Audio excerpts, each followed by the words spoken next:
ఇంత దౌర్భాగ్యమైన పరిస్థితి అంటే ఇవాళ మేము అసలు పార్టీ మారలేదని చెప్పేసి ఇవాళ కోర్టుకు కానీ స్పీకర్ గారికి అఫిడవిట్ ఇవ్వడం జరిగింది. స్పీకర్ గారి మీద మాకు పూర్తి నమ్మకం ఉంది. అన్నీ కూడా ఎవిడెన్స్లు స్పీకర్ సాక్షిగా ఉన్నారు, ప్రజలు సాక్షిగా ఉన్నారు, 4 కోట్ల తెలంగాణ ప్రజలు చూస్తా ఉన్నారు. వీళ్ళు పార్టీ మారలేదనడం ఇంత సిగ్గుచేటు ఇంకెక్కడా ఉండదు.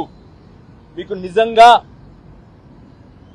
సిగ్గుంటే, మీకు నిజంగా చీము నెత్తురుంటే దయచేసి వెంటనే రాజీనామా చేసి ప్రజల ముందరికెళ్ళి మీరు చేసిన తప్పును ఒప్పుకోండి.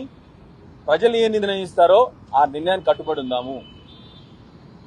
అన్నిటికంటే దారుణం ఏంటంటే ఇవాళ మీరు రాసిన వ్యాసాలు కూడా, మీరు ప్రచురించిన వ్యాసాలు కూడా నిజము కాదని చెప్పే పరిస్థితికి వచ్చినది.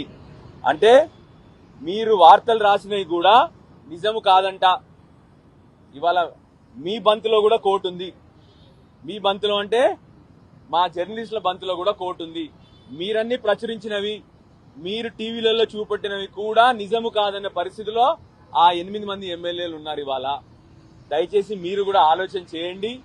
మీరే నిర్ణయం చేస్తారో ఈ మీ బంతిలో కూడా కోర్టు ఉంది. ఇవాళ మీ కోర్టులో కూడా బంతి ఉందని చెప్పి మీకు చెప్తా ఉన్నాను. మళ్ళీ ఒకసారి స్పీకర్ గారిని కోరుతా ఉన్నాను. మీరు పెద్ద మనిషి, మీకు అన్నీ తెలుసు.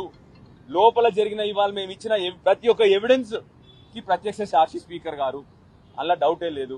అసెంబ్లీలో ఏం జరిగిందో కూడా స్పీకర్ గారికి తెలుసు, బయట ఏం జరిగిందో స్పీకర్ గారికి తెలుసు. దయచేసి రాజ్యాంగాన్ని కాపాడాల్సిందిగా స్పీకర్ గారిని మళ్ళీ కోరుతా ఉన్నాను. అదే విధంగా మా జర్నలిస్ట్ మిత్రులు ప్రచురించిన ప్రతి ఒక్క వార్తని మరి గౌరవించాల్సిందిగా స్పీకర్ గారిని కూడా కోరుతా ఉన్నాను.